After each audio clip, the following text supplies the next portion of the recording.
Haleluya, Bwana Yesu asifiwe. Biblia katika kitabu cha Mathayo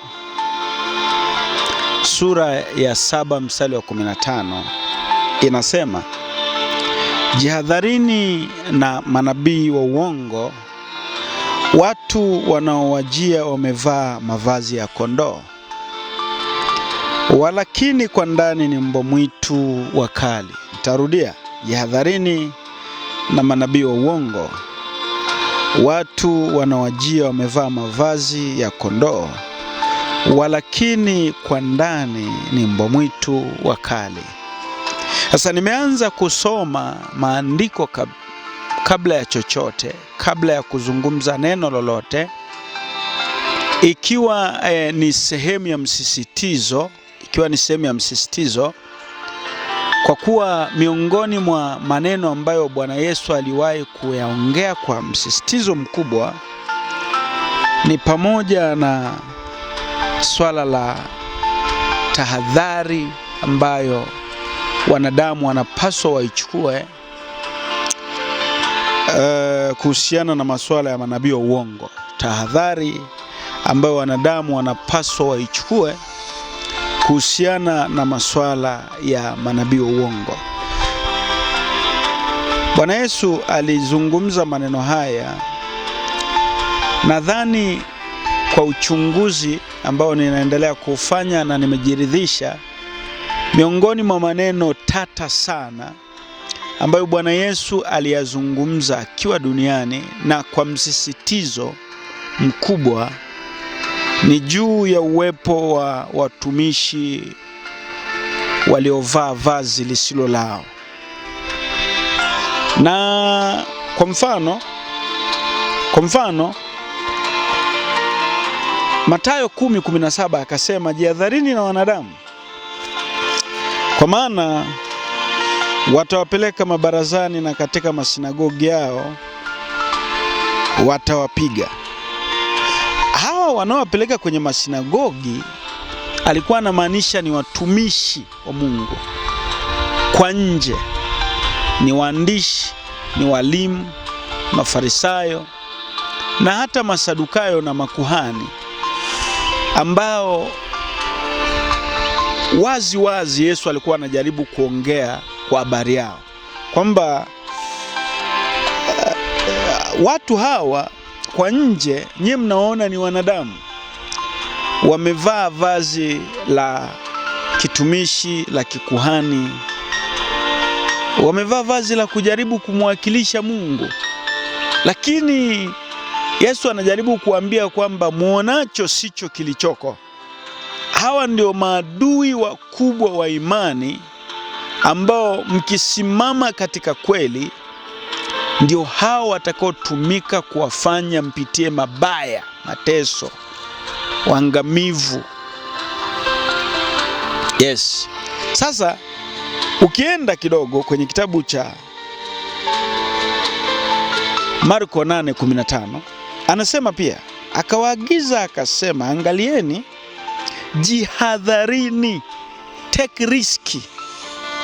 Unajua neno jihadhari ni neno lenye msisitizo mkubwa kwamba Bwana, uko ndani kuna kufa, uko ndani kuna kuharibikiwa, uko ndani kuna kudanganywa, kuna kutapeliwa. Sawa? Kwa hiyo Yesu anasema jihadharini na chachu ya Mafarisayo na chachu ya Herode. Mafarisayo walikuwa ni watumishi wa Mungu. Ukienda 12:38 anasema, akawaambia katika mafundisho yake, jihadharini na waandishi wapendao kutembea wamevaa mavazi marefu na kusalimiwa masokoni. Na hasa kwa siku tulizonazo ambazo ni siku za mwisho, ili jambo ndio liko serious kuliko, very serious ever. Haijawahi kutokea hivyo vizazi na vizazi. Sisi tulio katika nyakati hizi ndio tuko kizazi kigumu cha hatari kuliko mwanadamu yeyote ambaye ameshawahi kuwako na kuishi katika dunia hii. kwa sababu kama ni development na kama ni improvement, basi shetani ameshafanya developments za kutosha na improvements za kutosha kwenye upande wa techniques, strategies, yani kwa ujumla mbinu na maarifa ambazo atazitumia kuwapata wanadamu wengi. Na Yesu alijaribu kutabiri na kusisitiza jambo hili hata kwenye kile kitabu cha Mathayo sura ya 24. Amesisitiza sana juu ya uwepo wa manabii wa uongo. Sasa mimi nataka niongee jambo kwa kutumia huu mstari au mistari hii michache ambayo nimeitumia. Nataka niongee jambo ambalo mbinu wanazozitumia manabii wa uongo nyakati zetu ambazo kiukweli zimewafanikisha sana, mbinu ambazo wamezitumia watumishi wa uongo nyakati hizi tulizonazo, ambazo in fact zimewasaidia sana kufanikisha uovu, kufanikisha ubaya na kuzinasa roho za wengi katika nyakati hizi. Mbinu, unajua tunaishi kwenye kizazi ambacho sasa kuna media kama ambavyo unaniona mimi niko kwenye kamera, lakini niko kwenye normal environments ambayo mazingira haya yanaendana na hali na utumishi na level ya wito nilionao.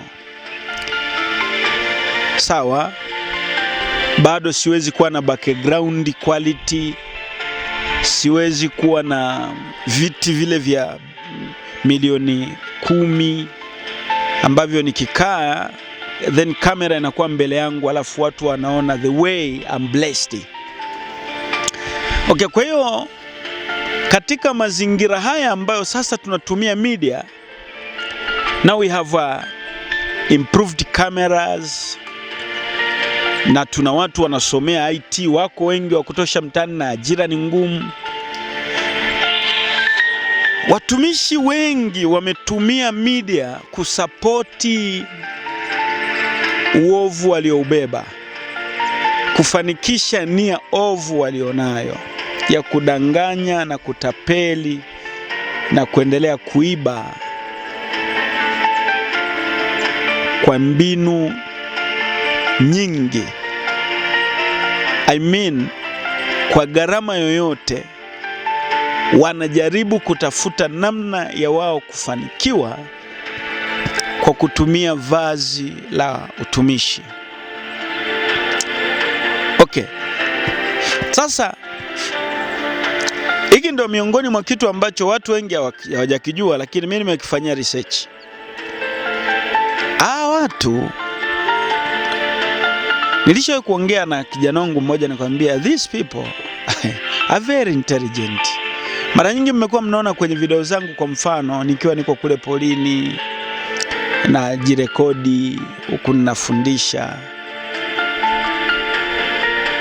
Baada ya mimi kuomba, nikimaliza maombi, Mungu akinipa upenyo nafundisha, akinipa upenyo nafundisha. Na kibiblia hilo ndio jambo la thamani sana sana, ni kupatie wewe idea, a knowledge and wisdom itakayokuvusha kiroho, itakokusaidia kiroho. Lakini hawa watu sasa, kwa mfano nilivyokuwa na kijana wangu siku moja tuko maombi, nikamwambia manabii wa uongo hiki ndo wanachofanyaga. Wakija kwenye environment kama hii, wanaanza kufanya gimmicks, michezo ya kitapeli. Yaani anaweza tu akadrive akasema twende, anachukua cameras, twende. Akifika kule tayari mazingira yale ambayo itakiwa afanye maombi au achukue ile gaming au mchezo ule anaokusudia, basi anavaa kanzu. Akivaa kanzu anaenda mahali anajilaza, ananyosha mikono, vijana wanachukua video kutoka kwa mbali, anatoka ananyosha mikono kama anaomba, anapiga na magoti. Akitoka hapo anaonyesha anaomba maombi ya kutembea, anachukua na picha nyingine, anasoma Biblia. Ni kitendo cha dakika kama 20 tu, 20 minutes. Anatengeneza tukio ambalo litaenda kumanipulate, litaenda kuvuruga na kudanganya watu kwa vizazi na vizazi, kwamba huyu mtu very prayerful, word reading man, ni mtu muombaji, ni mtu anayesoma neno, ni mtu anayekaa na Mungu. Maana kule ndani anachukua na short clips, anawaambia nimekaa huku kwa siku 7, leo ndio siku ya mwisho. Sawa, leo ndio siku ya mwisho. Anajaribu kumanipulate watu, anajaribu kumanipulate watu. Sawa sawa. Na zile clips au video wanaenda kwenye social media, wanaziposti kwamba huyu bwana prophet fulani, very prayerful man, very humble man, lakini ni tukio alilolifanya kwa dakika 20.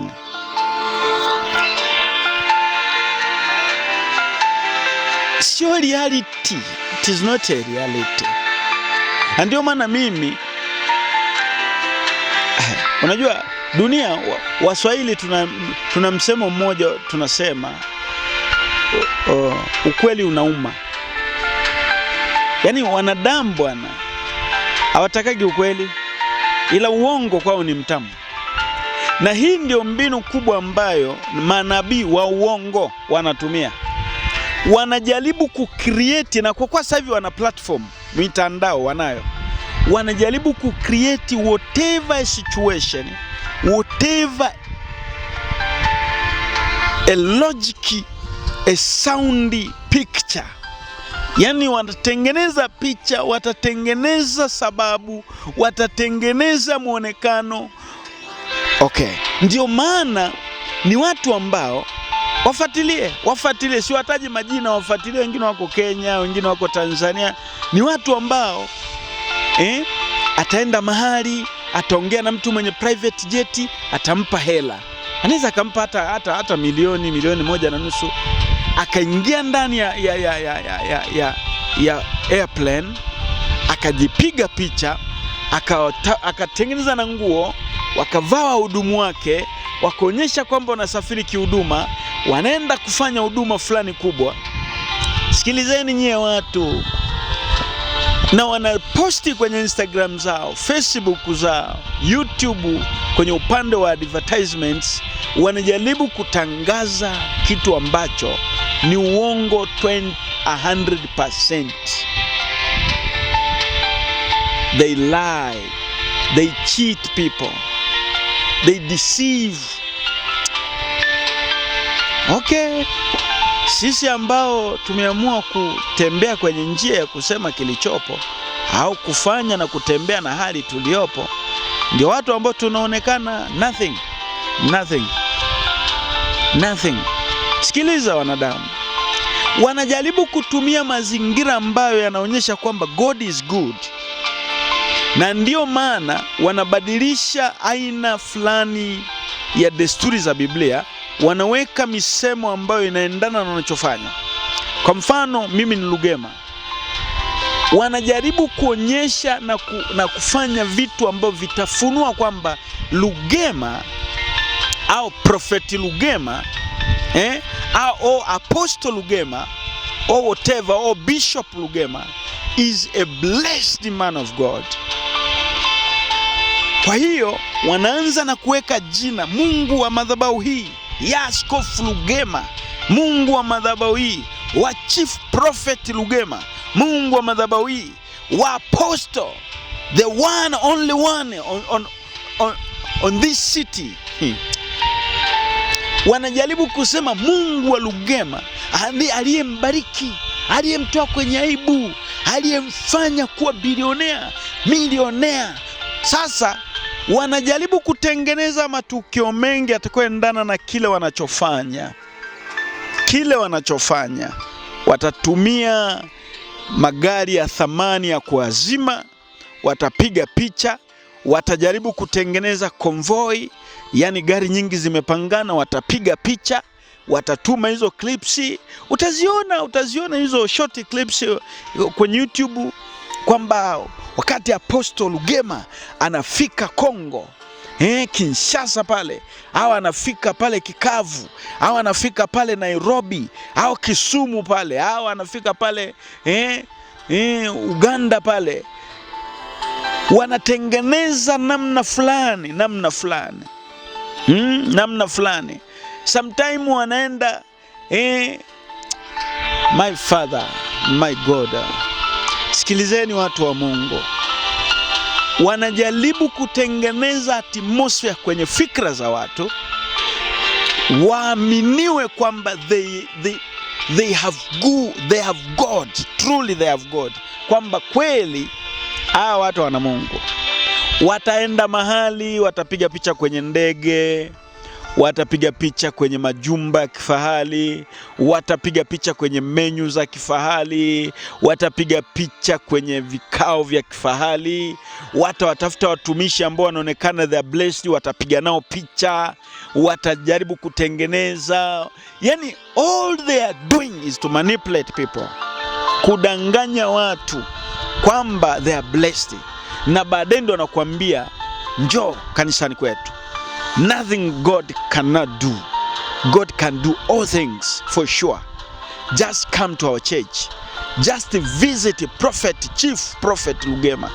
All they are talking about, all they use to as an evidences to support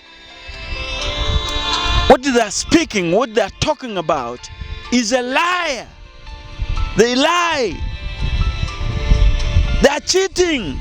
They are deceiving people. They don't have God. Kwa sababu kwanza, let me tell you people, God is not God who we can measure his power from prosperity. God remain a God in holiness, not in prosperity. Yes, he can bless us. He can heal us. He can give us a good life, for sure, I believe. But we cannot measure that there is God here or there. We need to be closer and closer to him. Not just by watching him in YouTube, Facebook or TikTok, whatever. No. You wanna know somebody is holy, you need to visit somebody. You need to visit that pastor. You need to do so many researches about that pastor, mpaka ukaje kuamini kwamba ni mtakatifu. Sio kitu cha overnight, watu wa Mungu. Sio kitu cha overnight. Kwa hiyo wao wanatumia mazingira yanayofanya watu wengi wadanganywe.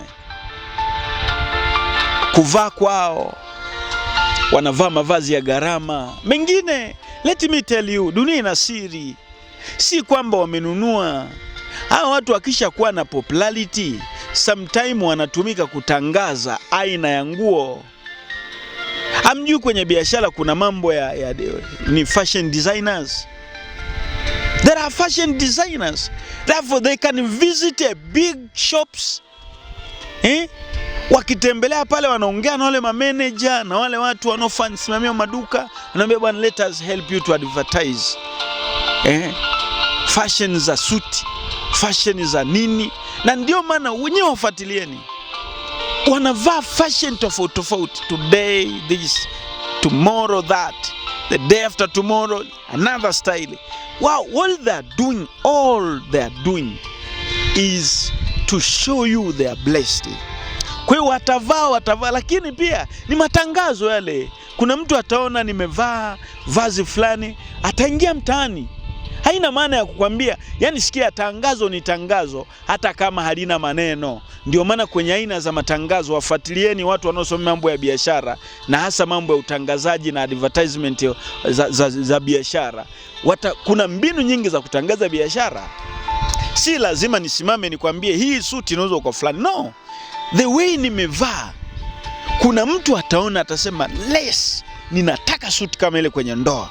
Yes, nataka nguo kama ile nikienda kwenye event fulani. Anaingia mtaani kwanza kuitafuta kwa kuniona tu mimi nilivyovaa. Kwa hiyo wakitembelea maduka, wale wafanyabiashara hawakatai. Wakatai kwa nini sasa? Kwa nini wakatai? Watakubali, wataambia okay, leo vai, kesho vai, kesho kutwa. Anavaa narudisha, anavaa narudisha, anavaa narudisha, anavaa narudisha. Wakati huo watu walioko mbali ambao hawamjui wanaanza kutafuta huyu mtu yuko wapi. Na ndio maana kwa mfano niwaambie, wateja wengi wa hawa watu walioko kwenye social media sio watu wanaowajua. Ni watu ambao wengine wanakaa Ulaya, wanakaa Asia, wanakaa Amerika, lakini wao wako mfano Tanzania au Kongo au Nigeria, wanafuatilia tu kwa mbali, huyu kweli man of God, man of God.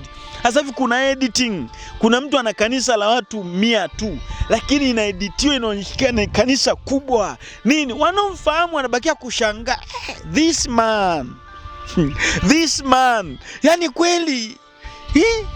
Lakini wasiofahamu wanaamini, wanaanza kufuatilia, wanaanza kutembelea lile kanisa, wakati mwingine wanasafiri, wakifika na hao kuna mapito nini, wanatoa sadaka. Wengine wanapiga simu kwa mbali, wanatoa sadaka zao, wanaongea nao maprofeti, wanajaribu kujiunganisha kwa maombi, lakini ilikuwa ni uongo na mavazi ya kondoo, wakati ni mbwa mwitu kuwaficha wajinga. Kwa wengi wanaingia kwenye mkumbo, wafanyabiashara, wasomi. Unajua kuwa mfanyabiashara mkubwa ndio kuwa na matatizo makubwa pia. Kuwa mfanyakazi mkubwa serikali ndio kuwa na matatizo makubwa. Na ndio maana niwaambie, the more you go high, the more you face a strong and very strong and stronger than what can I say? One step brings a new challenge. Kwa hiyo unajikuta kwamba hawa watu baada ya muda sasa, hawa wanaofuatilia wengi wanakuwa ni wale watu wenye challenge kubwa kubwa, ambao kimaisha pia wanahela, lakini wana challenge za ndoa, wanahela, wana challenge za biashara, wanahela, wanatishiwa kulogwa, wanahela, wengine wana kazi serikalini, challenge ziko. Wakiona hao jamaa waliobarikiwa wanasema yes, this is our level, wanajiconnect. Mwisho wa siku kinachotokea, hao jamaa wanabarikiwa, wanafika mahali, wanapata nguvu pia, wanakuwa na kanisa la uongo, na wanaendelea kufanya ule uongo kwa level ile, ili kuendelea kuwaleta watu close and closer to them. Sasa jihadhari mpendwa, jihadhari. Na ndio maana mimi nikushauri, mtumishi wa Mungu yoyote uliyokutana naye Facebook, mtumishi wa Mungu yote uliyokutana naye mtandaoni, mfuatilie sana ndio ufike mahali umwamini.